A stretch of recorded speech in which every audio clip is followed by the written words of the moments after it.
Welcome, Rick, to Metallarium Pages. It's a great pleasure to talk with you about Great Skies Fallen, this new album molded by the broken hands, and more things relating to the metal world in general. So we'll start by asking, so how was the band been during the last 4 years? Because the previous album was released in 2020 at the beginning of the pandemic, and now we have a new album after the pandemic.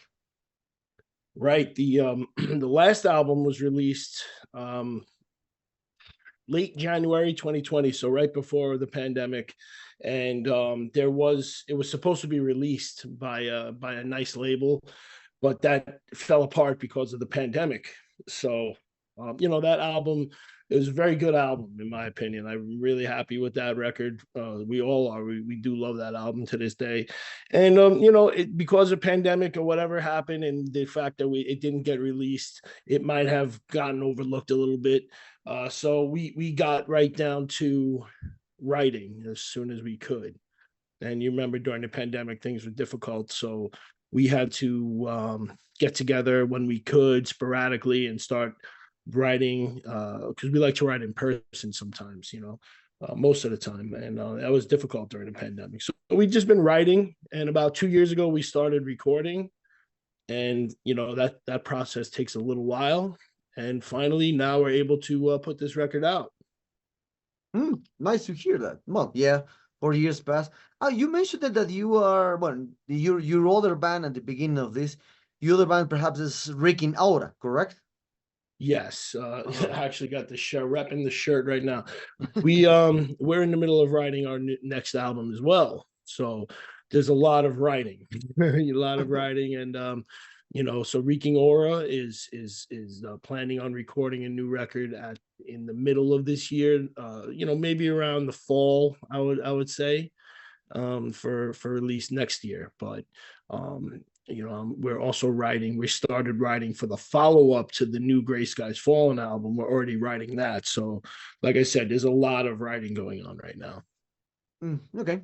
Thank you very much for this information. Well, talking about the band, talking about now returning to the Great Skies Fallen, the band starts in at the mid 90s with the name Eve of Morning.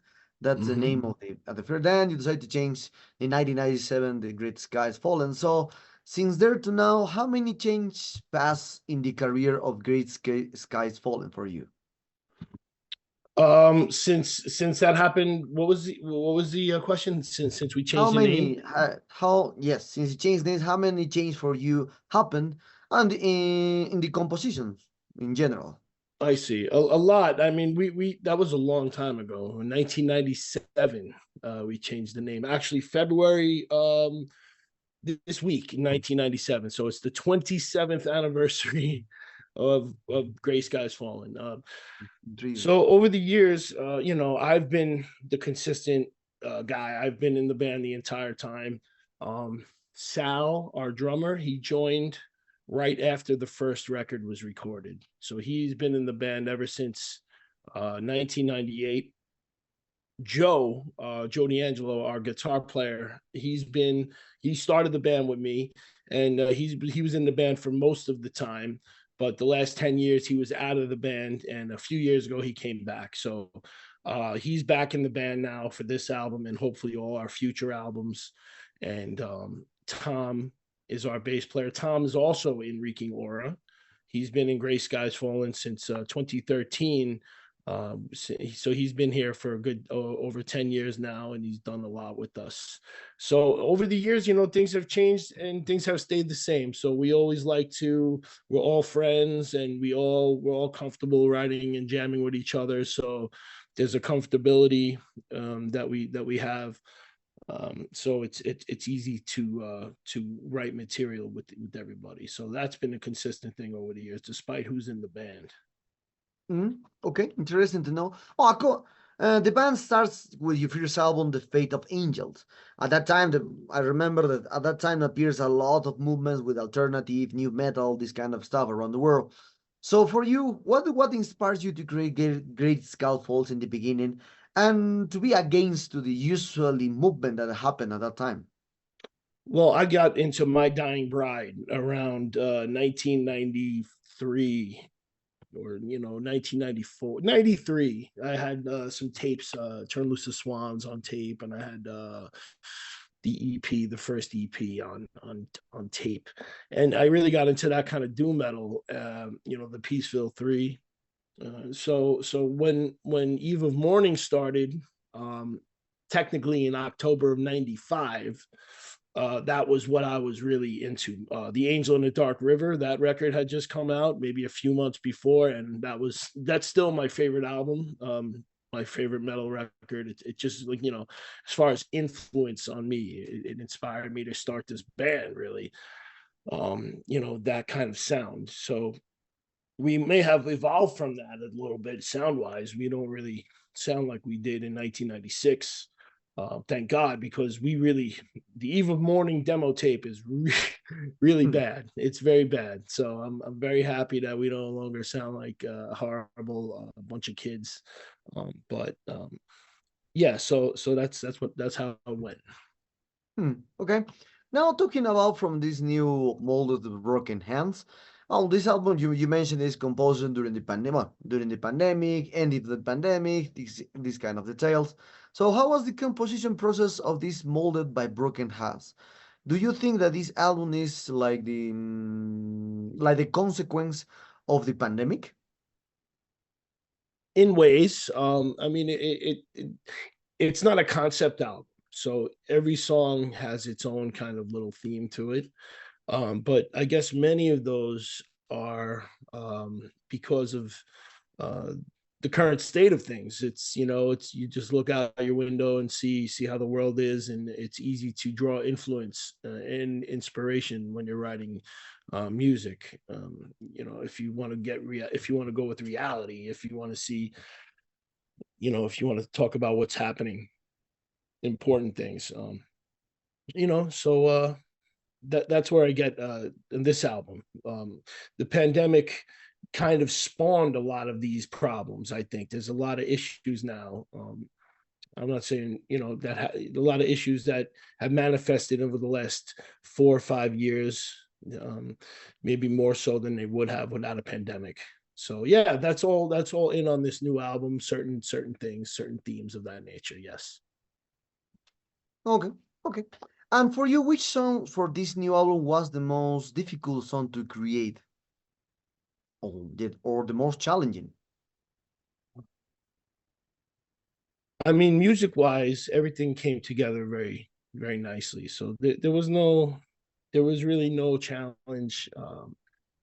We like I said, there's so many years of jamming together with us. It's comfortable as far as writing the music. For me, sometimes it's the lyrics that I get caught up on, and even on this record, we finished the music. I don't remember the exact month, but it took me like 5 months of nothing to come up with all these lyrics, and it's challenging for me sometimes with the lyrics, and I think that's my fault. I put that on myself, the pressure on myself, and I don't really need to.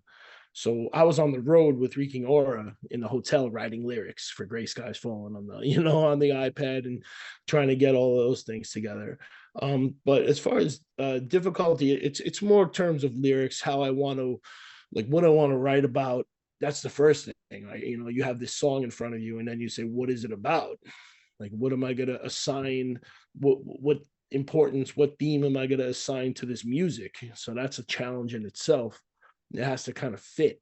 You can't have happy lyrics in this somber song, or so it has to, everything has to, it's like a puzzle. Everything has to fall into place. Okay, okay. Well, talking about from this new album, the previous one called Dead Lands was released by you independently, and now you are entered with one will very well know a label as Profound Law Records. So how was the enter to Profound Records to release this new album? Who came first? Well, it was great that we were able to hook up with Profound Lore. That was my first choice heading into the last album, um, because the last album was 2020. The record before that was 2014, 2014, 2015. So in that time between, I had grown very fond of Profound Lore. And I said, oh, 2020, when this record comes out, it would be amazing to hook up with them. And luckily, Reeking Aura has a relationship with that label. We're on that label as well. And it was, I believe the owner of the label was familiar with Gray Skies from the past. And we had communicated that he had felt kind of what I had felt, that we maybe not have had the opportunity in the past to show what we could do, aside from back in the early days when we first had some good opportunities. But in the last 20 years or so, 25 years, we've done everything on our own. And it's been really good to have somebody like Profound Lore, such a great label, help us out with this new record. Okay, interesting to know. Well, now talking about the promotion for this new album, what kind of plans do you have to promote this album? Perhaps you will embark on tours, do videos, or perhaps you already recorded a new album. Who knows? We have 2 videos that we have released. The label released them on YouTube, and they've done really nicely as far as feedback. And don't have any indoors booked. Where we have some things, some, what do they call that? Some fire in the oven, or so whatever, some irons in the oven or something. We're working on it. And it would have been nice to have everything ready when the record comes out, have a nice little tour, but it didn't happen. And I think what's going to happen is people are going to hear this record, and then I think at that point we'll start getting some better opportunities to play, to tour. And we're older, so we can't really go around the whole country and do all this like young guys can do, but we can pick our spots, and we can play regional runs and weekends, and we could do festivals, which we love to start doing again, and things of that nature. Shorter tours a week, 2-week tours at the most. But yeah, eventually. And our live show, we pick our spots. Like I said, we've played over the last few years with Amorphous. We played with Oceans of Slumber. We played with Swallow the Sun, some really good doom bands and good, great bands in general. So like I said, we pick our spots, and we play shows that are to our benefit. Okay. Sorry for this. My connection is a little slow. It's okay. Let me see, what can I do? I think it's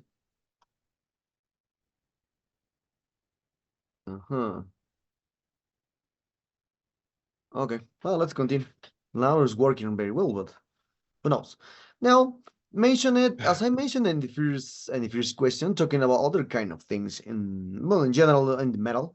As you can see now, we're in a world that the music is spread just by singles, and each day, each week, each weekend, now you can see a lot of releases in the world. Black metal, that whatever style is released, that's amazing now.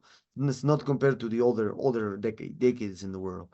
So, Right. and with these aspects, so what's gonna be happen when the mainstream bands disappears in the world? Iron Maiden, King Diamond, etc., all the bigger bands disappears in the world, and now with the personal tastes according to the digital platforms completely disappeared, because we are now no more bands, no more bigger bands. Right.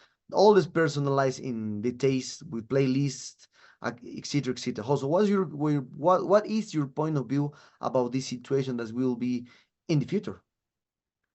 I don't know. I mean, like you make good points. Like people listen to records anymore?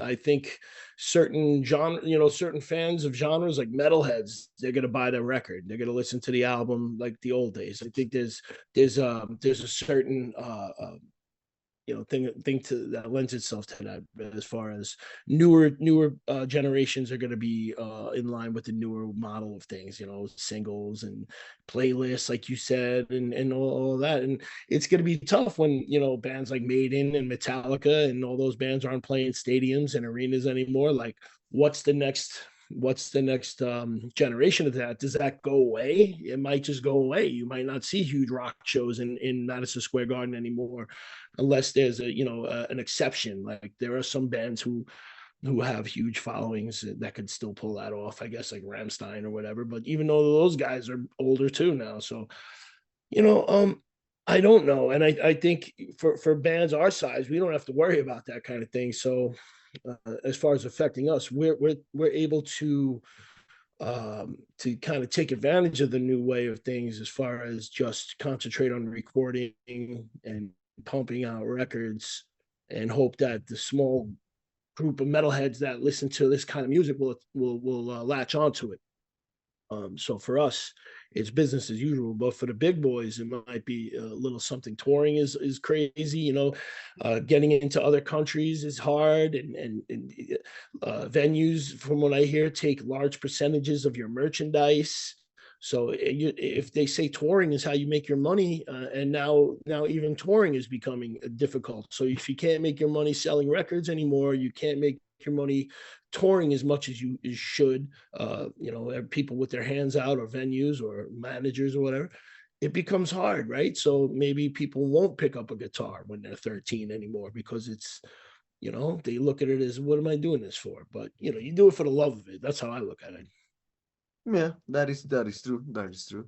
Other aspects about the metal, as you can remember, you mentioned about you found My Dying Bride at the beginning of the 90s, in 1993, this kind of stuff. As you can remember, 70s, 80s, and 90s, the metal fought against something. All with the lyrics, with movements. Even I saw a lot of interviews saying from the sing from the singer from Twister Sister that's Right. gonna just PMRC wanna stuff. piece off, yes, wanna piece someone. Bruce Dickinson, when they create the lyrics from the number of the beast, they wanna piece someone, just the piece of someone. That's the only thing. But now the metal is well more accepted now, Right. because as you can see, there is a trend. How do you do a corpse paint in YouTube? Movies in Netflix, etc., etc. The metal not is not fighting anymore. It's no we don't have rebellion. We are now more people more understanding with this. Even Sure. I saw behind you and a flyer from Mortician. At that time in the 90s was shocking that kind of flyers, but now is we're more accepted to see a people with visceral t-shirts, etc., etc. Normally. So for you, do you think the metal lose in the lyrics the essence to fight against something now? Because there are not a lot of trends now. Well, when you look in the 80s, right, you had Satanic Panic and all that stuff, the Judas Priest, stuff, and all these things. People were saying the Stairway to Heaven had satanic lyrics when you play it backwards. Things like this. It was going on for. So yeah, there was a fervor, an uproar about this kind of music, right? This is the devil's music, but eventually that became looked at as, you're a joke. You're a joke for saying something so stupid like that. And guys in bands, people realize they're not, baby murderers and cannibals and shit like that. They're just normal people, and that became accepted. So I think once that happens, you look at metal as a viable music, and it's definitely evolved. If you look at metal in 1977 and then look at metal today, is it the same is it the same thing? Is it still metal? It's 50 years now, so it's definitely evolved in that time. Yeah, that is correct. Yeah. Well, Rick, the sad times arrived at this interview. I hope you enjoyed this one like me. Well, I really interested to hear the new material for Ricky Naura. Really amazing. The first album is a very amazing one. I Cool, got my man. copy here. Awesome. So, perhaps do you want to add something to your Latin American fans for Great Skies Fallen, and obviously Metallerium followers? What was the question? The parting words? Yes, your last words. Yeah. So, Reeking Aura, just getting stuff done. Gray Skies, and I also have another project with Tom from our both of those bands. It's called Brave the Waters. It's just instrumental, ambient guitar and acoustic guitar, and just tripped out kind of music like that. And there's also another band called Buckshot Facelift that we were all in that we might revive this year. And that, if you want to check out some records from Buckshot Facelift, I recommend Ulcer Island from 2017 and Living Ghosts of the North Shore from 2014. Those are overlooked records that we participated on, and I think those are gonna those should get some notice, now that these other bands are starting to do things. So hopefully our old stuff kind of picks up. I would like, for the old Gray Skies material, people to hopefully go back to that stuff too. And we're gonna really start working. We're gonna continue working hard, and hopefully by the middle of 2025, we can have some news on another record. So we're just gonna keep going. And thanks for having me, man. I really appreciate it. And we would love to play down there one of these decades, and that would be amazing too.